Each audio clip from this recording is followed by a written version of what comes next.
মা, আমি চুরি করিনি। চিপসের প্যাকেটটা আমি কুড়িয়ে পেয়েছিলাম। সপ্তম শ্রেণীতে পড়া এক বালকের সুইসাইড নোট। ছি ছি ছি ছি, মানব জাতি ছি।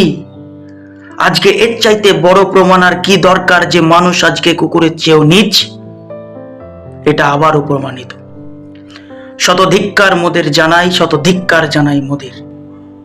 আজকে একটা সপ্তম শ্রেণীতে পড়া বালক যে ঠিক করে পৃথিবীতে এসে পৃথিবীটাকে এখনো চিনেই নিতে পারলো না, আজ তাকে চুরির অপবাদ দিয়ে, আজ তাকে হেনস্থা অবজ্ঞা করে, মানুষের সামনে ছোট করে তাকে আজকে এই পৃথিবী থেকে সরিয়ে দিতে দায়ী কে আমরা নয়?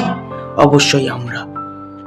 আজকে কোটি কোটি টাকা আত্মসাৎ করে চুরি করে যারা সমাজের বুকে সম্মান নিয়ে চলছে, তাদের চাটুকারিতা করতে আমরা মানুষ খুব আনন্দ পাই, কিন্তু একটা 5 টাকা মূল্যের চিপসের জন্য একটা সপ্তম শ্রেণীর ছাত্রকে এমন ভাবে মানুষের সামনে হেনস্থা অবজ্ঞা অপমান করা হলো, অপদস্থ করা হলো, যে সেটাকে সে সহ্য করতে না পেরে লজ্জায় ঘৃণায় আত্মহত্যা করার মতো জঘন্য সিদ্ধান্ত সে নিল।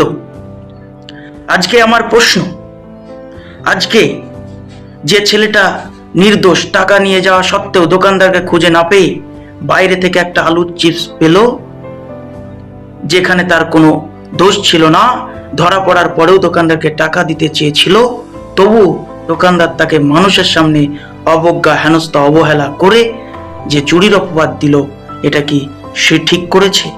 ঠিক করেনি।